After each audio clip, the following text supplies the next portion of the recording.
HBC Sharing God's Love podcast, part of FaithFood.Tv. I'm one of your hosts, Stuart, and always joined by Joelle, our other host. And just around the corner, we've got our other co-host and the person that puts the setup all together, Jason. We're actually having a really good discussion. You'll notice we've got Jenny with us here today. Good evening. We're having a really good discussion and we're having a good laugh and talking around actually where we're sat today. And we thought we'd better stop talking because we're actually letting everything out now. So we better put the cameras on record and hear a little bit more, Jenny, about your story, a bit about who you are, and it'll be great to hear about your journey's faith as well. Yeah, if that's okay. So, because we mentioned we're in this book hub, but you've got a special connection to this place. Is that right? I have got a very special connection. Yes, it looks a lot different when this building, all of Headingham Place, was built. I was the first person that was actually in this unit as my hair salon. It was I was the very first person to open, and. Yes, so it's... How many years ago? We're talking about 25 years? Oh, yes, more like 30, 35. Wow. I think it was about 1987, 88, I think. Oh, wow. So I was born in 88, so around... Wow. Yeah, so you're making me feel I'm not really old now. Oh, you look great. Yeah, thank you. So, and it was a hair salon originally? It was a hair salon originally, yes. Lovely. And then I can't remember after that, because when I sold it, it was still a hair salon. It was then turned into Pink's, who is now over the road. I think so. It then went from Pink's then to the Indian, and and then after that, then I think you guys came in as with the charity, you know. So you've seen a lot of change then in this area and this place specifically. Yes, I have. Yes, definitely. But as I say, in those days, so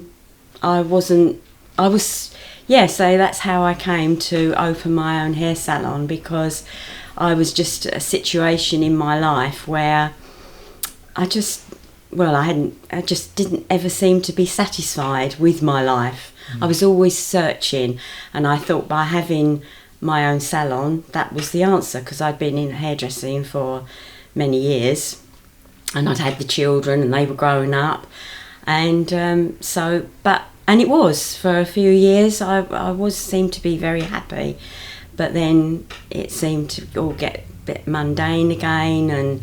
The business was successful then? Oh yes, it was. Yes, it was a successful business. Yeah, I had quite a few staff, and I had about 6 stylists in those days, a couple of apprentices. So.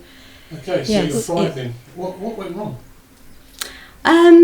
Well, I think it was more personal. I think it was my marriage. I wasn't happy in my marriage, and unfortunately.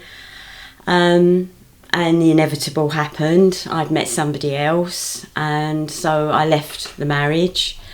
My children weren't children, they were in their teens, but it was just the hurt and the devastation that I caused. I mean, everyone realises when you break up a marriage, there are going to be, the family are going to get hurt, but I thought, being that they were older and my daughter was engaged, but no, it was because of the age. Yes, it was just the devastation of it. They're still like and young inside. Yes, and anyway, and then I moved to Spain with my then husband, my second husband, and that went swimmingly well for a few years.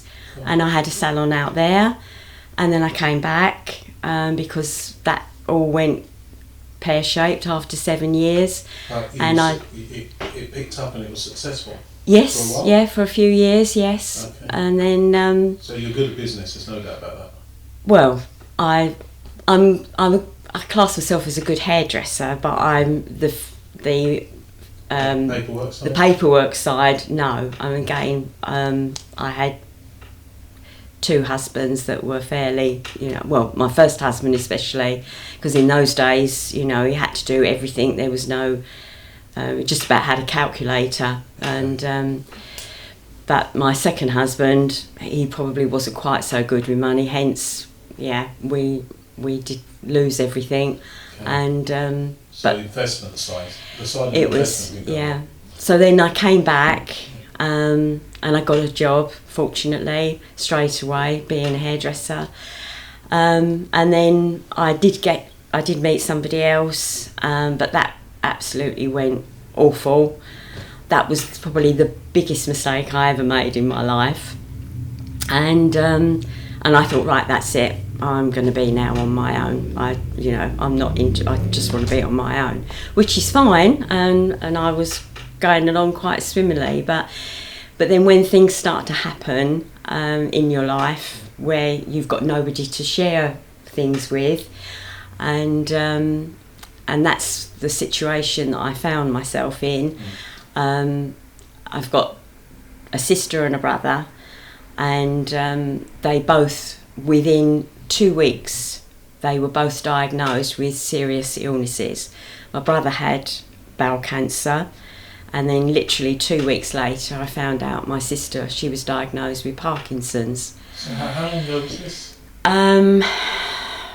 It's about 3 years ago. Yes, Okay. about 3 years Recent, ago. yeah. So yes, it was, because I've now been on my own for 12 years. Gotcha. And you mentioned that when you go through periods of success in your life, you find that you get wary and you maybe look for a change. Yes, it just never, nothing ever really seemed to be satisfy. I never got to a point where I thought I'd moved a few times, and as I say, living in Spain, which was great for a few years, but then as soon as things started to go, it was like, oh, yes, I just. So when things were going well, you kind of like, would you say you had a bit of a self-destructive mode? Possibly, yes, yeah. Is it the routine when things going well and you get stuck in a routine and it's like it's a bit boring. Life can be a bit like, is that it? Yes. Is that it there is to life? But now I'm on my own, and I've been in this 1-bedroom flat for 12 years, and I know I've got happier over the last year because I found my faith. But yes, I think because of all what I'd gone through before, and I'm thinking, well, you're now on your own. You've got, you just make the best of what you've got, and it was a case of. In terms of the routine of life, or is that it? Have you never thought of looking at God, or it didn't cross your mind back then? It did just before I had this salon, I did, because I was an absolutely mad fan of Cliff Richard, and when he became a born again Christian and I'd bought his book, I must admit the thought did then go around in my head, and thought, well, because he would talk about, this wonderful peace that he had, and just having this person in his life just made him feel, and I'm thinking, well, he's got everything, he's successful, talent, he's a pop star. Some people might say you had everything. Oh yes, that's what I'm saying, so yes. It's similar lives. It is, so you just, proportions. and it has now made me realise that, what material things and money, yes, they help greatly, but it's not the be all and end all. I've now know that your wealth, your health is your wealth. Because if you haven't got good health, then What's the point? there's nothing, is there? Not all the money in the world is going to save you.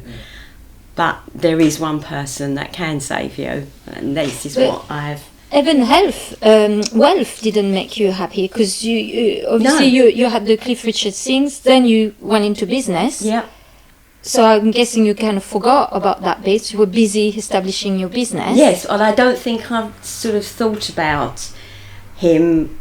Yes, obviously I did. I'm thinking, I wonder why, but it didn't really connect then.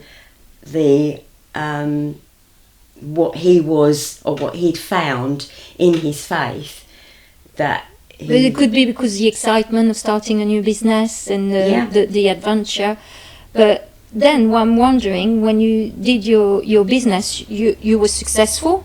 Mm-hmm. I'm guessing you mentioned earlier going on holidays, everything. Yes, that's but that didn't make you. No, I mean it was lovely at the time, but it still, just didn't really completely fulfil my life.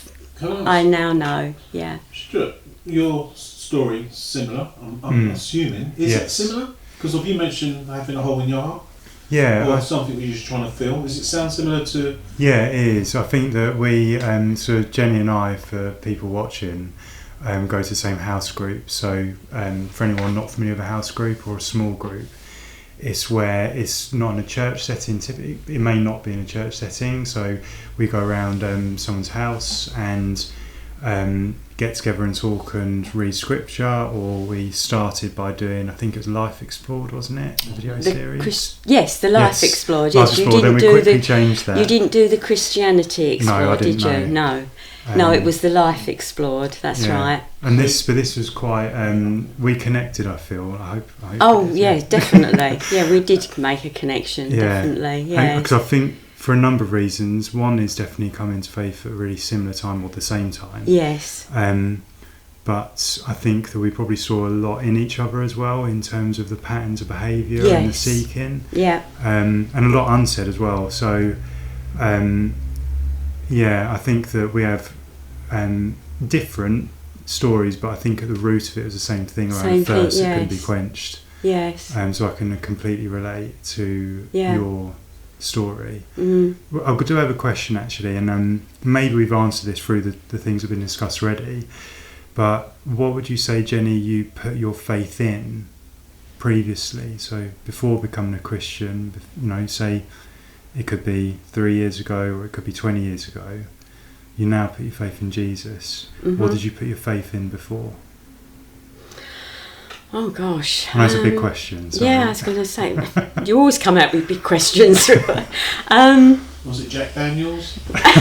No. I can't answer that. I really don't know. I really don't know what I put I think what you've said so far, you'll be on a really good plane if you're busy trying to achieve your next goal, trying to achieve your next goal. Yes, I think possibly, yeah. I seem to function under pressure. Yes. So, yes, I remember my sister saying that to me once. She said, you definitely seem to function under pressure. When I've got, lots of things going on, you seem to, so I think that's probably what it is. When things are sort of just calm. Yeah. That sounds a bit like me, actually. Yeah. It sounds a bit like me. I like to be busy. Yeah. And my Mrs. Joel there, as she's noticed, I get a bit like I've not done anything, or a bit wary, or a bit depressed maybe. Always looking for something to achieve. That's right. That's why I think because it was always me that wanted to move. Yeah. Whenever I got into that sort of rut, Sounds like me. I was thinking, well, let's move, because then it's all... Things to be new there. We can try to achieve something new. I heard something, sorry, just on that point, that was really stuck with me. And please, we have the person that will be able to correct me if I'm wrong on this. But it was a really interesting podcast I was listening to. But it was talking around. It wasn't ours, no, it was a different one. But it was that, in a way, that kind of busyness and trying to introduce change. Mm-hmm. The person on this podcast was talking around rushing, and he said there's no example or there's nothing in scripture, I hope, that says Jesus ran. When he said that, I was like, oh, that's really interesting. He you know, there. I mean, he walked everywhere. He was walking at his pace, and it just really stuck with me. And I think that, not to put words in my mouth, but I think that some of the experience that we have maybe in common is some of that is running from something, or thinking we're running towards the right thing, and putting faith in ourselves and faith in introducing change and faith in an answer that isn't God. It's interesting what you're saying, because as you're saying that, I'm thinking scripture, and the first thing I think of in the Bible, it would say to you, be still and know I'm God. Be still, I will fight for you. You be still. It never tells you to rush. It never tells you to be quick. The only time it tells you to be quick is in James, where he says, be swift to hear, slow to answer, and slow to wrath. The only time you have to be quick is to hear. You know, you need to hear. And you need to be still to do that. And you're completely right. It's exactly what I was thinking. We need to sit down and listen to that. It's almost like that to me. That's saying, hurry up and slow down. That's what it's saying. So I feel like, sorry, there's a bit of a tangent. No, but, it was very good. Plus, also, when we look at the Martha, who was busy in the story, cooking for Jesus and doing things, and she was rushing. She was like hectic, and Mary was sitting down listening to Jesus, and Jesus was like, "No, Mary, choose the right thing." Yeah, we have like, if you've got, so I'm sorry, but if you've got a loved one you're seeing you don't see very often, nothing else is more important than that. So you're not going to rush, do you know what I mean, or try not to rush when they're there. You can enjoy every moment. But the reality is we've got Jesus and God there all the time. So I think sometimes, because I was rushing down there, and I rushed on Tuesday, which you definitely saw, because of the way I came in. So when we're in that state, we're not. It's very interesting, because I had at work I had a phone call, and the lady was saying, we got so many scams. She was wary, and I've said, I was just telling her that, like, well, actually, if there's a scammer, it will make you rush to make a rational decision, because when you rush, you don't think of what you're doing, you make mistake, you make a rational decision. It all goes wrong. But if you relax, if you're still, you will think about what you're doing. And I was saying that to this lady. I was saying, you need to relax. If it makes you rush, hang up the phone. This is not, it's not correct. To my question, Jenny, would you say that you're anxious? That you're an anxious person? I don't think. Do you recognise that in yourself? I don't think so. Would you say? Would you not? No, I suppose I can feel anxious at times, but I wouldn't necessarily say that I am an anxious person. No. I'll say in the past, if you're, I'm just saying, if what the way you've described yourself as when things are going well, you tend to get a bit restless. Yes. And a bit destructive in decision making. Yes. When I say obviously not purposely destructive, but your decision making it kind of like crosses the border of right and wrongs in the past. Would you not class that as being anxious?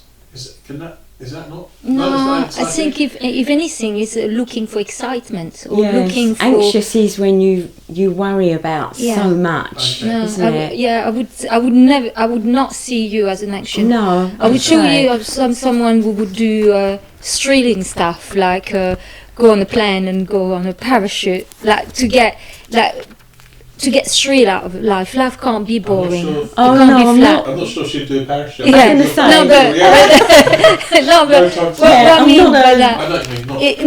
not everyone. Not everyone can go into business. You have to have a certain characteristic about yourself. You have to be a go and get person. You have to be someone who actually don't mind the thrill, don't mind the rough and tumble of life. I have a question which is slightly different, quite completely different. I think it's the second time I've heard you say this in your testimony. The damage you caused when some of these decisions you've made, and if I'm honest, I find you extremely humbled and humbling when you say that. The fact that you look back and you've owned it. Look, I've made these decisions and they've affected these people. Yes. And you when you talk about it, you're apologising that I've made the decision and they've hurt these people. And a lot of people, when they go off and they do something wrong, especially when it can be considered as the worst sin, especially against your own family, they're in denial even years later. You've come to the conclusion that, and you've owned up to it. Well, it was it. I mean, I know it's there's always two sides in a marriage and that, and but my children were innocent, although they weren't, as I say, they weren't small, but because they were my children, and I just did not. I don't know. It was just, I knew they'd be hurt, obviously, but I thought being older, sort of being in their late teens, 20s, they would possibly have understood a little bit more, but it was the opposite. Yes, they had absolutely no idea at all how unhappy I probably was, to have done that. And they really took a time. Somehow kids normally feel that it's their fault. Is that what did they go through that as adults or something else? No, I don't know. I don't think they felt it was their fault. Yeah, because they were older. Normally kids feel like that when they're young. Yeah, I don't know what adult kids go through when they're... I think you're angry with you're angry with the person who you think is at fault. Well, they just saw their dad absolutely devastated, and that was it in a nutshell. It was seeing their dad so broken at the time. Although I say now, him and I are like really good friends, and it's lovely. I mean, we're going out as a family on Saturday, and we always ring each other up and say whose car we're going in. We always go in one car. He'll come pick me up, or nice. And we've got a really good. And lots of people have said, "Oh, you and Terry get on so well now." Have you ever thought? But no, we are better as we are, definitely, and he agrees now. I say to him, I probably did you the best favour in the world, really, because he's on his own, and as I say, he does what he wants, and he seems very happy. So, and now my son and daughter see how, and I think they'd be mortified if they thought we were going to get back together again, because they see how happy we both are in our own lives now, but there's no animosity, there's no awkwardness when we come together. It's that's fine. What children want. They want their parents to get on. Yes. So whether together or not together, they just want, and you're getting on because, like you said, you're going, and that's what children want. Yes. Before I forget, I want to say thanks for being so open about your relationship. It's that's I did. Good help. I think I did. Others. Warn them that I was going to, obviously I did say I was going to do this, and they're probably thinking, oh my God, what's she going to say? Well, we're saying thanks on that. Yeah. And to them as well. No, I think, Jenny, this is a really good point for us to look forward then, and I think that one of the things we really wanted to bring from today's episode was the topic of faith. So maybe just to introduce us into that, and we do have bits of scripture if they come up, we can kind of walk through those as well. But a question I'd really like you to answer, if it's okay, is you now have faith. Yes. And it would just be great just for you to briefly explain, because you've gone into real detail around how things were previously, but we've heard less actually around how things have changed for you. So I'd really like to know in your words, how that's looked, and what that's felt like as well. And because you've put your faith in someone now, whereas previously you didn't have that. Yeah, that's right. So it'd be good to hear about that. Well, as I say, it all really started sort of 3 years ago, when my sister and brother were both diagnosed with these illnesses, and of course I was really upset, and I didn't have anybody to turn to.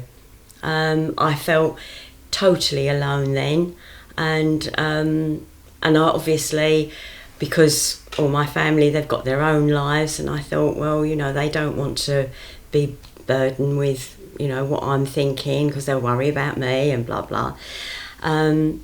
But last year in particular, yes, it was last July, we went on a family holiday, went to Cornwall for a week, and I was just so, I just couldn't relax. I really was sort of wound up like a spring. I'd also found out that my daughter-in-law, bless her, had started sort of suffering with an illness called fibromyalgia. Don't know if you've heard of it, which is a nervous thing, and she was in a lot of pain, and I just thought, oh my gosh, this is something else now, and I could see how much she was struggling, and again I just felt, I am a bit of one that wants to sort it and make everybody better.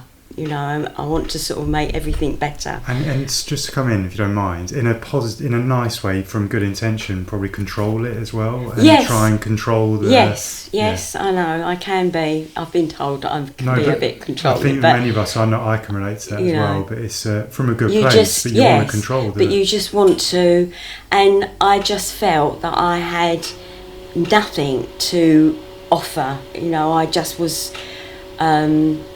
It was just a horrible feeling at that time, and because all the family noticed, they just said, "Mum, you're so uptight. Relax," you know. And as I say, I just couldn't. And then I came back from that holiday, and I just thought, And then I knew Evelyn.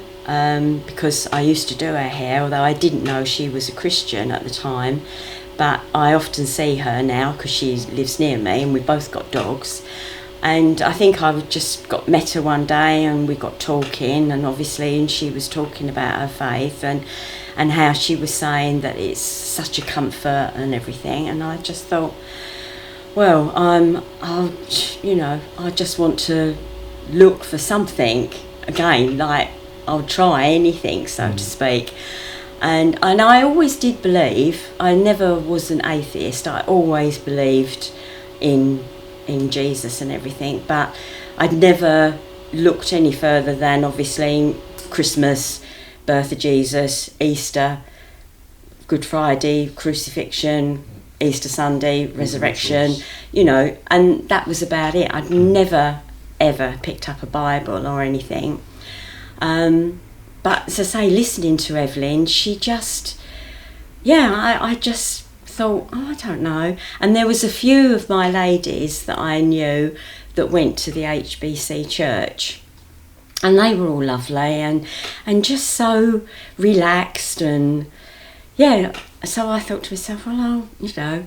And then my mind went back to obviously when I read about Cliff Richard, and I thought, well, you know, he sort of absolutely kept saying about how it transformed his life, and so I thought, well, I'll go. And because I said to Evelyn, I think I'd like to come to your church just to see, and because I knew what a lovely, friendly, warm place it was as well, because again, these customers of mine, and because she said, well, they're doing a Christianity Explored course, and I went, oh. So she said, why don't you wait and do that first and then see? So I said, oh, okay, all right, yeah, that's a good idea. And because she told me it was on the 17th of October, and because she said, I'll be there. And so I came on that Tuesday night, and got introduced to Linda and Beryl, and I say Evelyn was there, Sue and Richard, and they all just seemed so lovely. I just thought, oh, so immediately I felt relaxed, and and then when I started watching it, and it was on a YouTube, and it was Christianity, and it's by Rico Tice, and I absolutely, from the moment that first episode, I was hooked, because I thought he just explained the gospel. And when he said how when he was young, he said, I went to church and found it boring, you know, dingy buildings. He said I'd be counting the bricks up the wall and listening to somebody just preaching away and not understanding what they were saying. And he just said, and then I think it was his brother said to him, why don't you try reading Mark's Gospel? And he said, and then he said the moment I started reading it, and just opened his eyes to this wonderful man that God had given us to show us what he was going to do for us as well.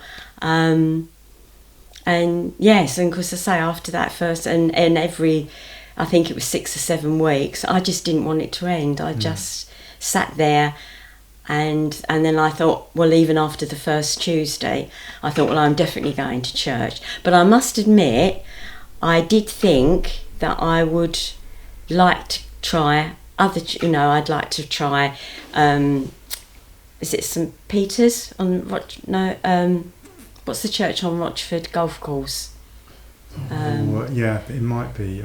I think I know the one you mean, yeah. I can't think of it, yeah. Anyway, St Andrews, sorry, Okay. St Andrews. Yeah, there's St Andrews at Rochford, and there's St Andrews down at top of Ashington Hill.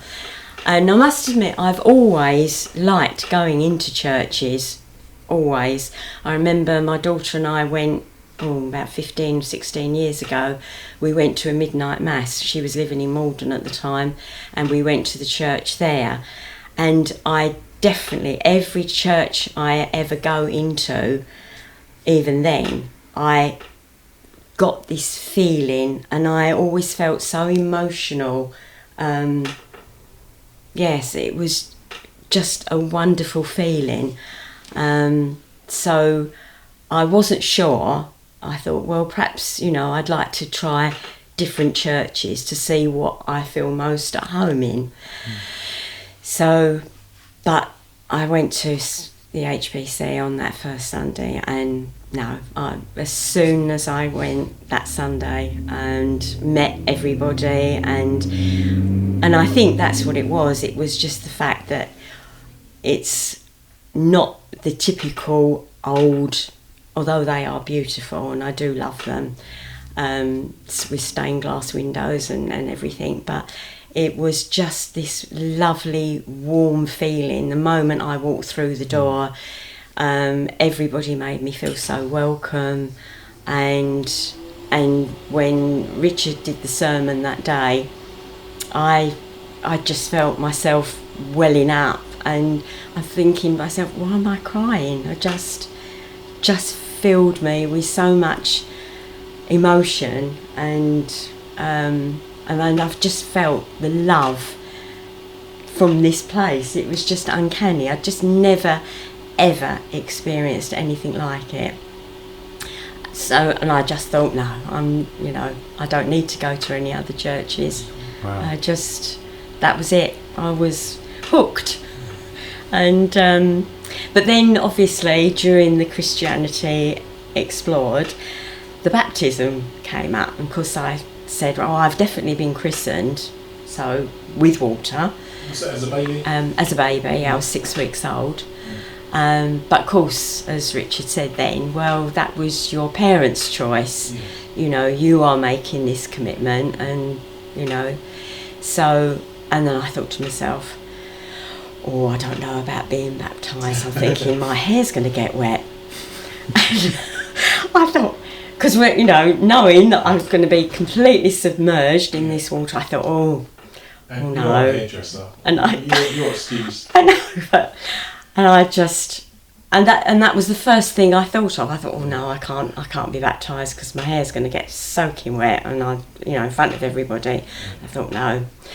But then obviously the more I was going and everything, and I thought, well, yes, I think I would like to be baptised. And then by the time I really felt I'm ready to be baptised, I thought, oh, blow me hair, it's just going to... Who cares? yeah, I did.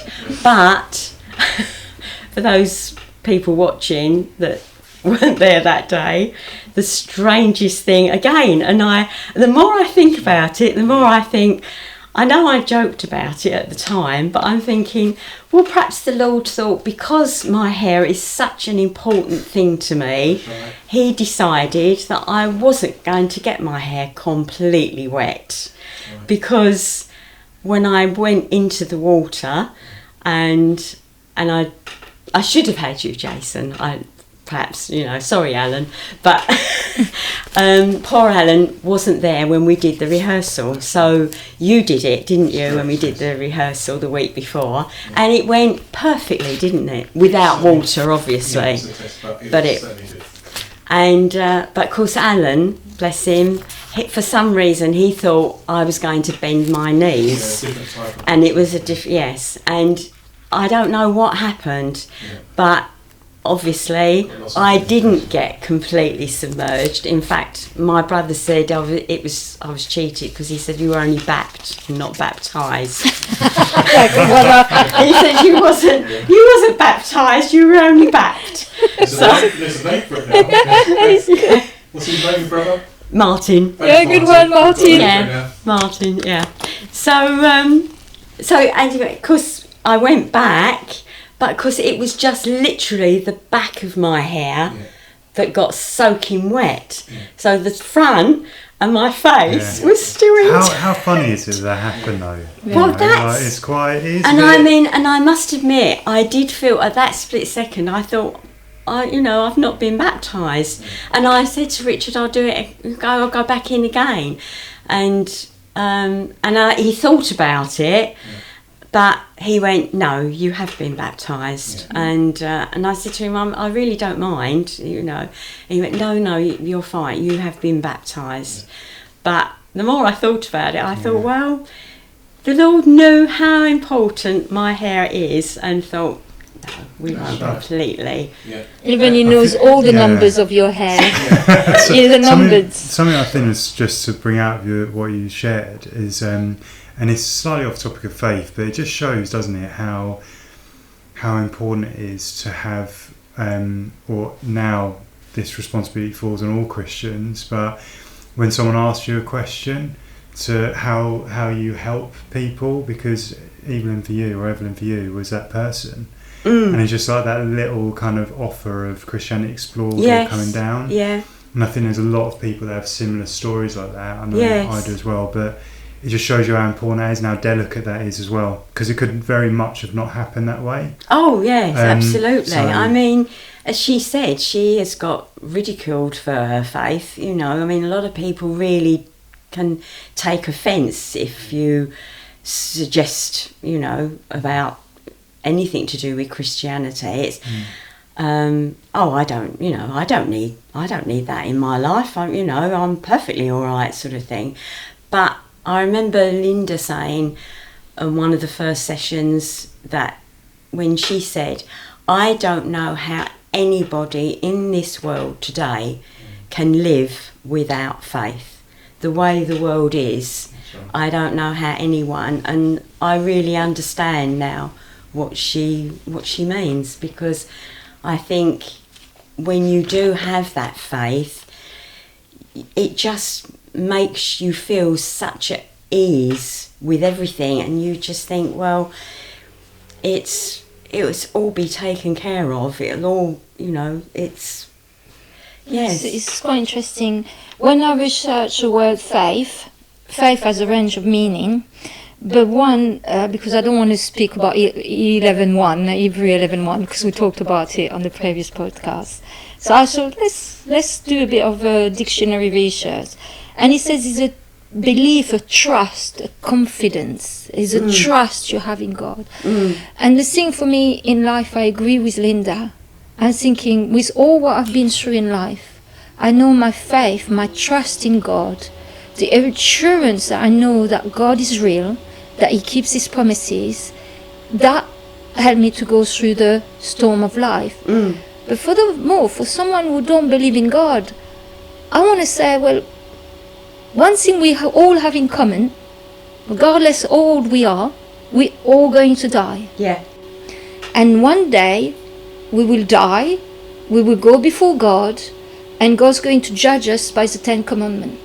He's going to say, okay, have you got any God before you? Yeah, Lord, I did. Have you done that? Have you done that? We all lied, all committed adultery.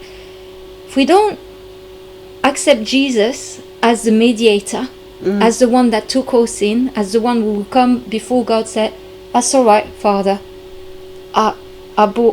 They accepted me, they received my sacrifice. If we don't do that, it's the objects of our faith that saves us, not kind of coming from within us. So it's what we put our faith in, which is Jesus, and without that we've got nothing. So it's not just about, what I'm trying to say is not about driving the storm of life, although that's a great thing to have. Because some people may say, well, I've got my life, like when you had your business, you didn't think it was fine, you know. But okay, you're fine. You don't need a peace or someone to you can trust in. But one day you will. Yeah. If it's not in this life, yes, it will be in the next. And people that don't believe at all, that say, well, you know, I'm going to say there are a few in my family even that think, well, you know, you believe just because it's written in a book that was written 2,000 years ago. How do we know that, you know, there's so many people now that think that you just die and that is it, nothing. Which you think to yourself, well, okay, but people that have faith, you think you've got nothing to lose. If you, like Richard has said, if there isn't anything at the end, we've lost nothing. That's correct. But look what we have gained, where the people that don't believe in any, they just think, well, there's nothing, they're going to... Yeah, but even those... Come up, Yeah, sorry. Your family members and friends, family and friends, do they realise that you've got another man in your life? When I say that, Jesus, meaning that you've accepted Jesus Christ in your life, but when you tell your testimony, it could come across that you found the church is very warm, you know, they hear all these things. Do your family and friends understand that you've found a person? They are very, very happy for me that I have found something. Yes. You know, they not even just the Lord. I think they're thinking more of the people, my church family. The congregation, you found the yes, people, they were right? all quite, I can confidently say, they were all quite impressed with the church when they came to the baptism. Yeah. I think they couldn't believe how joyous it was and friendly, and I think they all thought that it was going to be like a typical high church, you know, all very quiet and sermon. Sounds and like they saw what you saw in the church, basically. Well, yes, I think they probably did. Yes, and that's what they're pleased about. Yeah. They now know, even if nothing else, that I've got a lovely circle of new friends that I've made. So I think that's what they're more happy about. But it's more than that, isn't it? Oh, for me, absolutely. So the question is, what could we say, or what could we bring to the discussion to point out that person more, who it is, basically, for the reason why we attend? It's not because it's just one people and we see the love. No. It's because... I think there's something that someone said to me, which was really, this person really close to me, which was really meaningful to me, which is different than the response I've had from other people. I don't know if it's the same for you, because a lot of people to me, and I don't know about you guys, but said, I'm glad you found something that really makes you happy. That's exactly the same words that was said to me. I hate when people say that. So it's someone, not something. Yeah, that. So and people on their family. Sorry. Take it back. They can come. But I think that what one person who's really close to me said is that I understand that the benefits you're experiencing are secondary. It's the faith that's the central thing. It's pretty much what that person said. So what he's basically describing without having language is it's the fruits of the Spirit. And so yes, we do as an individual benefit from that, but actually it's not about that. It's about our faith. And I think it's something that it's a faith in Jesus. Yes, that's what I mean. We kind of have to spell it out. Yes, I'm not saying for you, but when we talk about faith for non-believers or not people who haven't received what we received, we have to make it clear that our faith is in this person. If this person did this, it's having this effect on us 2,000 years after he did it. Yeah, and just to follow up that point, there's a really catchy title to this book. I haven't read the book, but I listened to, again, a podcast by this person, same title, and it's called "I Don't Have Enough Faith to Be an Atheist." And I would like that book. I've listened to an audiobook version of it, and I think that there's a misnomer that I think as human beings we all do put faith in something. Yes. As Christians, someone. Yes. So whether that be football, TV, your girlfriend, ourselves. But I think that the particularly for anybody maybe watching who may be an atheist, I've found some really interesting things around scientific research that there's a lot of faith and unknowns around the origins of life.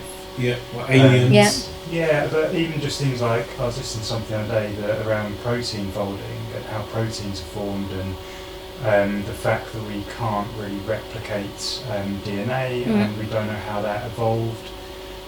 So it's way beyond my personal knowledge, but I think that for me, what really struck home with that is that we all do have a leap of faith. There are very few people that can kind of have the level of knowledge when it comes down to the traditional arguments of evolution or scientific theory. People put their faith that those things are right. And I think that the question I'd suggest to people, and I think many of us have asked ourselves, is what has that led to? And I think that now as a Christian we put our faith in someone that we know is the truth. And not only do we just put our faith in that, but we see the difference in ourselves, but we have new eyes and we're new creations for it. Yeah. I want to add something to that, because my friend at work, you meet Connor. Yes, yeah. Hello, Connor. I always tell him, because he believes in evolution, I'll say, I said, gosh, you have more faith than me. That's what I said to him. Because not only evolutionists, they believe that everything came out of nothing, which I'm like, wow. That you need faith that you need so much faith for that. Plus, they believe the Earth was destroyed by asteroid and then life happened again. So it not only happens once, because obviously life happens, then dinosaurs was destroyed by meteorite, everything was destroyed and it had to recreate itself. So there were two evolutions in one setting. So I'm like, and I think they don't think about that, because I remember when I said that to him, he looked at me funny, but I'm thinking, yeah, you believe the world was created, dinosaurs was created out of fishes. Dinosaurs. Yeah. Then it was wiped out by this meteorite, and then evolution must have happened again. And this is the thing, so I think that ultimately as human beings we don't really have the answer. We can answer some things, but there's a lot of faith that a lot of us demonstrate in our life that I think many people who maybe aren't Christian wouldn't really identify as faith, but it is. Yeah, that's interesting, because we're religious, or we can be considered as being religious because we go to a particular place on a weekly basis to focus on an individual, which is Jesus. And if you say to someone that when you go to your football club and like you told us in a searching podcast, I'm not sure what episode that was, they know all the players, they know all the details, and if something happened to their football team, they'll be devastated, or if they don't win the cup, and they meet up and they cheer and they sing actually biblical and melodic songs from churches as they worship their football teams. That wouldn't be classed as religion or faith because of it's fashionable. Yeah. Whereas what I'm doing is not fashionable because people don't like the sound of Jesus, because Jesus requires you to repent from your sins. Exactly. Plus faith. Everyone uses faith.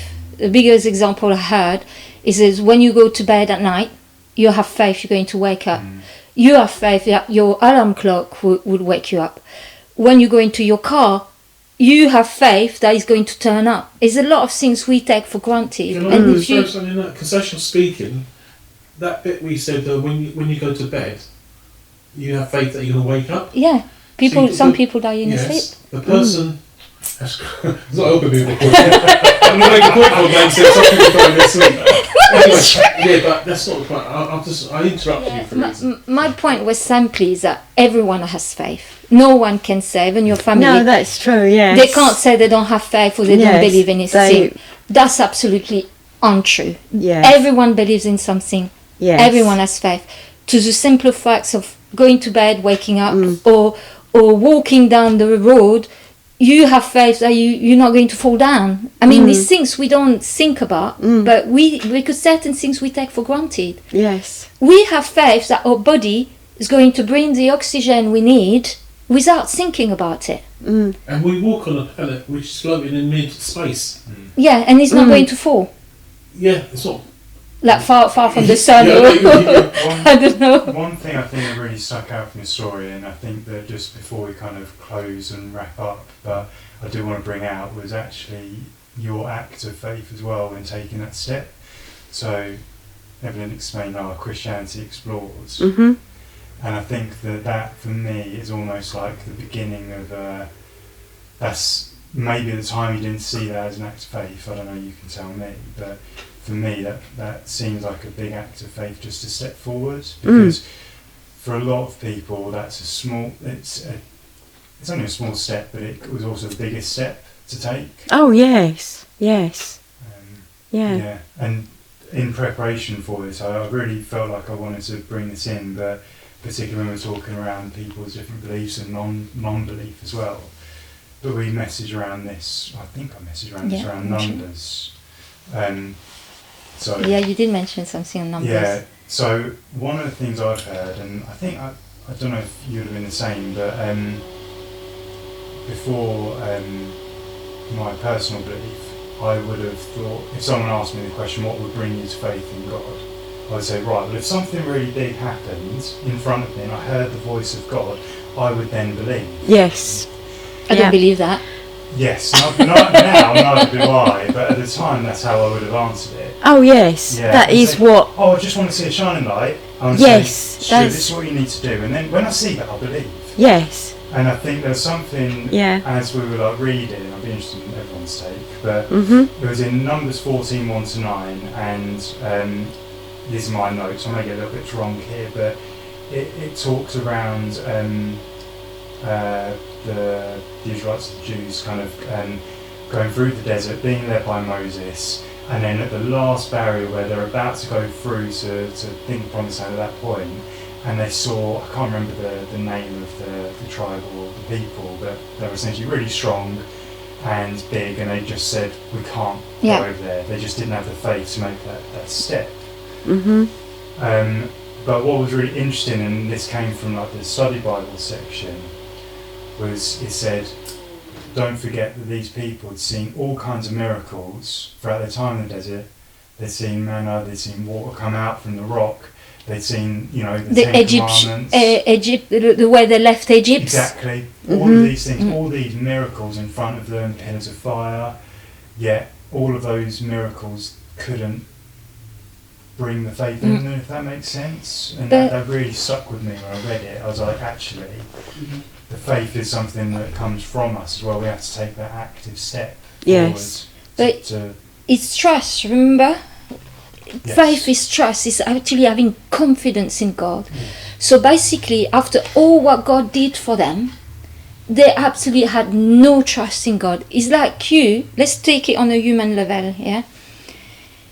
You help me. I'm in financial trouble. You help me. You sort my bills out. Then my car broke down. You come and help me to fix my car. Then something else happened. You always there to help me. And then something else happened, and I'm like, and Stuart is never there, and whatever. He's not going to help me.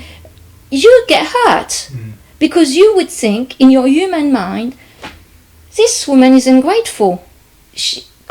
She noticed, I'll help her there, I'll help her here. I was there, I took time out, I did that, and she still can't see that I can help her. So in a way, that's what the Israelites did to God. Is that, God, we don't trust you. You're not good to us. You're never there for us. We always have to do stuff, and they're too strong. They're going to kill us again or whatever. And that's why they wandered 40 years. Yeah. That was the punishment. Have you got an experience you've had, or something where you've had God come through for you? Yes, I did actually. It was a time a couple of weeks ago, about a couple of months ago now. It was of course my mother has been in and out of hospital. She's 97, and this particular time she'd been in and out of hospital. She was in a week, out a couple of days, then back in again. And this, I think, was like on the third time. And I came home from the hospital, and I really did feel alone. I didn't feel God around me. I couldn't feel his presence. I felt alone. And that night I really prayed hard and said, please, can I feel you? Please let me feel you. I really need to feel you. I'm so worried about my mother, and if it is her time, I just want her to go peacefully and blah, blah. Anyway, and that night, I dreamt, but what I dreamt, that I didn't realise at the time, it was absolutely so vivid. I thought it was really happening. I didn't realise it was a dream. And I felt this, I'm on my own, but I've got a double bed. And I felt this person in bed with me. It was this heavy weight right up against my right-hand side. And I can remember thinking, oh my gosh, there's somebody in bed with me, and I'm trying to move away, and I just couldn't move. It was a really hard, heavy person, and it frightened me, obviously, because I really knew I was in bed, but I didn't realise I was dreaming, but because it was so vivid. And then I woke up, and I thought, oh, it was a dream. But then immediately I thought, well, it was a dream, but I'm thinking that was the Lord. That was the Lord telling me, I am right here. I'm not going anywhere. I'm right next to you. So don't feel alone. And I remember just turning over and going straight back off to sleep. And in the morning, I got up, I opened my blinds, and it was a beautiful, beautiful sunny day. And it was a Sunday morning, and as I opened the blinds, I get the sun come in, and I've never always, know the sun comes in of a morning, but this particular morning, the sun seemed so bright, and it just literally shone straight at me, and I just stood there at the window and just sort of said, thank you, Lord, thank you. And the tears were just rolling down my face, because I thought, I will never doubt you again, never doubt you, that you are not beside me. Amen. It was the most fantastic experience. I remember you sharing that in church, actually. Yeah. And that was when, that psalm, especially Psalm 91, is just And what is connects. that psalm, if you don't mind reading? Do you want me to read it? One of us can. Just put my glasses on. Of course you knows. Right, it's live under the protection of God Most High, and stay in the shadow of God All-Powerful. Then you will say to the Lord, you are my fortress, my place of safety. You are my God, I trust you. The Lord will keep you safe from secret traps and deadly diseases. He will spread his wings over you and keep you secure. His faithfulness is like a shield or a city wall. You won't need to worry about dangers at night or arrows during the day, and you won't fear disease that strike in the dark or sudden disaster at midday. You will not be harmed, though thousands fall around you, and with your own eyes you will see the punishment of the wicked. The Lord Most High is your fortress. Yeah. It's also wonderful that those words are written for us all. Like you've taken those and you trust in those words. I think. Yes. I can see that. Yes, You I trust say, and I did tell my family. I said I'd had this wonderful experience, and yes, and I think they thought, wow, you know, because I said when I got up that morning, I felt like I'd won the lottery. I've never ever felt that feeling. You know, it was. From your testimony, from always searching for the next thing to fulfill Yes. you, to get to a place where you're saying you felt like you won the lottery, it's like you've arrived at Yeah, the destination. Exactly. Yeah. Praise God. Yeah. And Jesus gets the praise for it. Thank you. So, Yeah. I've So- got to say one. I feel led to ask you to tell us a little bit about, just a little bit. Obviously, you've received Jesus and He's affected your life so much that He's changed your life, and you're walking that life now. Mhm. But we've spoken about Jesus a lot, and we're here obviously doing a podcast, regular podcast, and there's a purpose behind it because we want to spread the gospel. We know there's a need for people out there. They need to hear the gospel. They don't have to receive the love, but it's on offer, and Jesus needs us, His people, to share that offer, and that's why we do the podcast. So I feel that I need to request you to tell us what we know what the benefits are, but that's for your living on life on earth. But we mentioned obviously death as well, Mhm. and without getting all gory, I feel we need to talk a bit about the consequences before we wrap up. Does that make sense? Well, it's interesting because I wanted to share a story on the back of what you shared. I don't know if It's the story of Lazarus and the rich man. Yeah, that'd be perfect. So, because you said, if I see a light or if there's thunder now, I will believe in God, and you know. Anyway, Jesus gave a parable, and I believe when Jesus gives a parable, he's talking about real issues, like things that happen. And basically, you had this rich man who lived in riches all his life, and he died. And there was Lazarus, who was a beggar, who was poor, and he had sores, apparently, and he died as well. And Lazarus went to Abraham's bosom and was comforted by Abraham.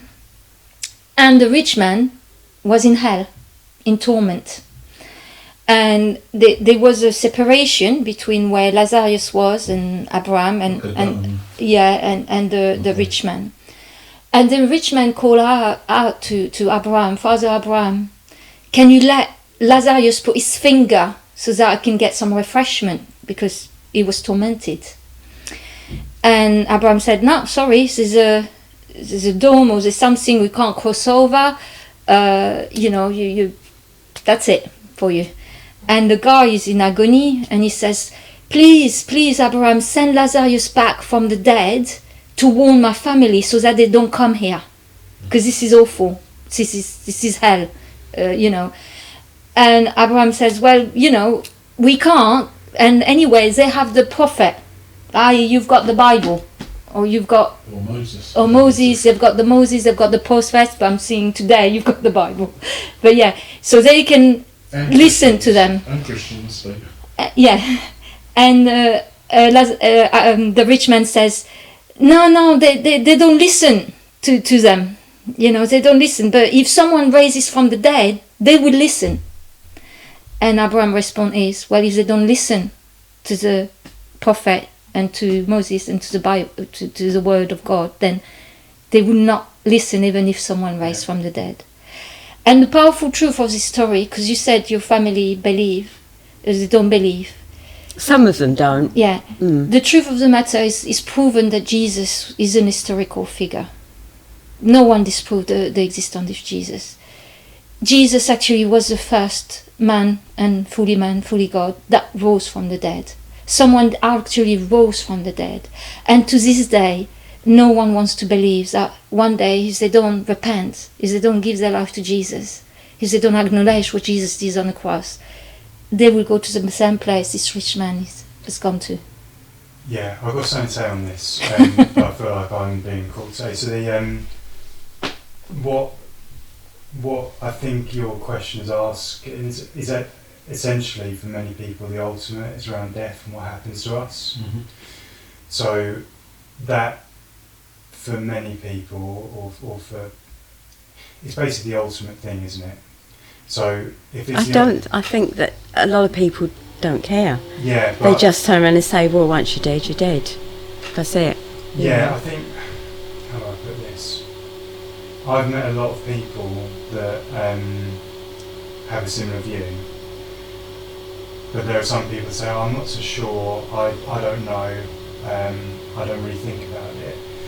For me, it's an incredibly important question. You want to be confident in that answer, and I really feel that it's such an important question. You should, when it comes down to what Jesus says, what it says in the Bible, it should be looked into with humility. I think a lot of people think that they know the answer, but really they don't, and they should, I don't want to get too preachy here, but really approach this topic that we were talking about with humility and really look into it, because I think that's what a lot of people have done and have come to faith as a result of it. But a lot of people say they're really confident about the fact that there's nothing after death, or they don't care. I do wonder, I know this sounds really morbid, but I do wonder how many people on that plane on the Twin Towers, you know, that awful tragedy that happened, they knew they were going to die. How many have never even thought about faith or that, but how many actually did put their hands together and say, God, please. And that's humility, because you, at that point, you're, in a way, if you don't have a faith, you're having to accept that point that maybe you don't have the answer and you're having to put your faith in something else and you've got it wrong. And I think a lot of people are, it's a bit of a blunt word, but a bit ignorant, or they're maybe saying that they know what's in this book and what's said about Jesus, but actually don't. If that makes sense? I think that I'd rather, as a person, and I'm so thankful for the place I'm at now, the fact that I took that step to actively look with an open mind. And I think that people need to do that, because we are going to die one day, whether we like it or not. Can I finish on this note? Or do you want to say yours first? I just want to say quickly, I think the problem when they say, oh, when we die, is because they don't think about death. No one think about death. We only think about death when we're on that plane that's about to crash. Yeah. Or we been diagnosed with terminal illness. Yes. Or like we talked about, like if you're in a war, you start praying because you know now there's no choice. It's like you're going to die. Yes.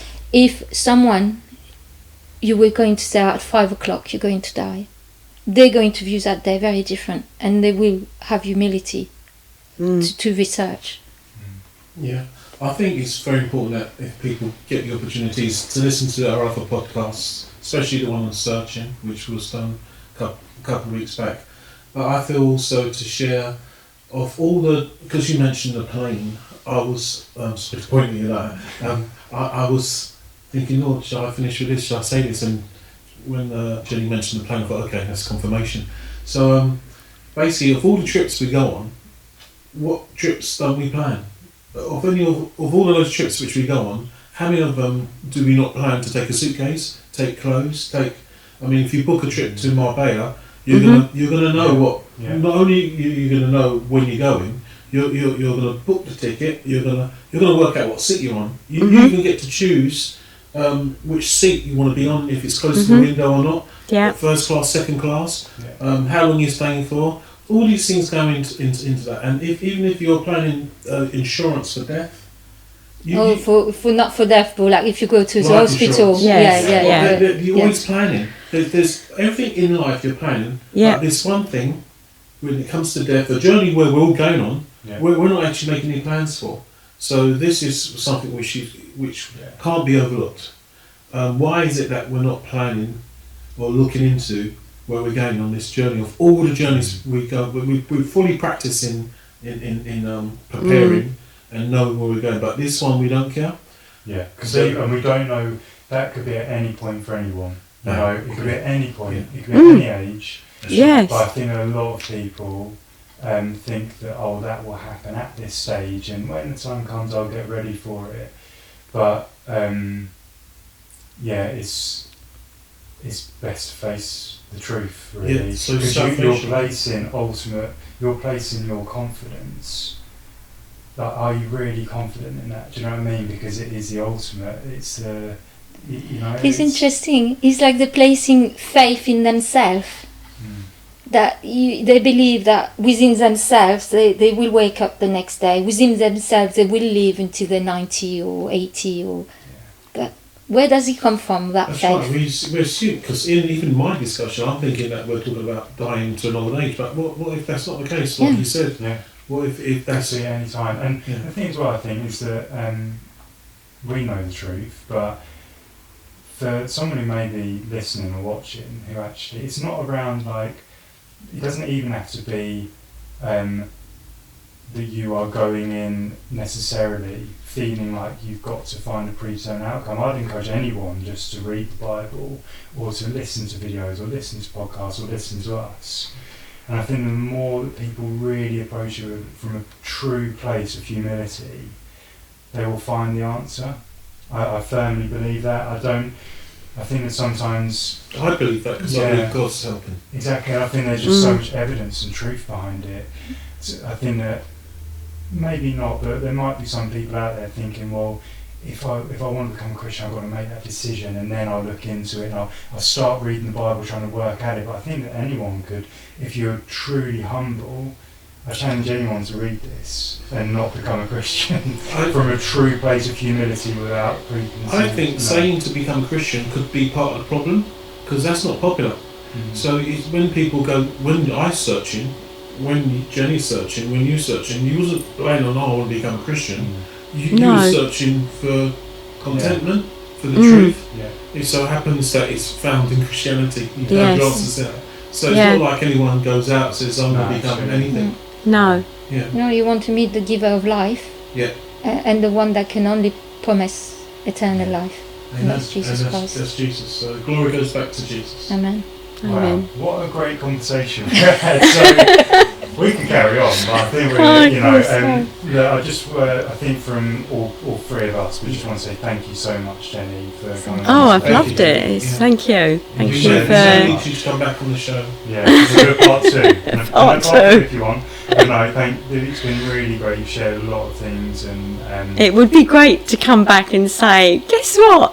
So many of my family have now become and they can come back Christians. too. Well, if any of them listening, they're bold enough to come on the show. Well, we'll be gentle with them. So again, thank you so much. I just want to say thank you as well. To both of you. But just thank you to everyone listening as well. We're really enjoying these podcasts. I think we're learning a lot from them, and hopefully you are too. So don't forget that if you do want to find out more about our church, you can go onto the Hawkwell Baptist Church website. Right. You can find out more about this podcast and other church activities on there. We've also got a Facebook group as well that you can look at. And you can also visit FaithFood.Tv. There's a FaithFood.Tv app as well, I think, isn't it? That's right. We've got HBC TV, which can be downloaded on the FaithFood.Tv app. Right, lovely. All the links will actually be in the description. Thank you very much.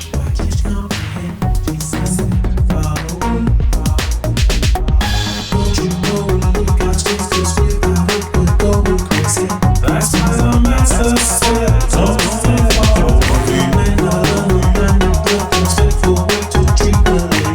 that's why the teacher said, there's no one to raise up, baby. That's why Messiah said, why you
a prophet.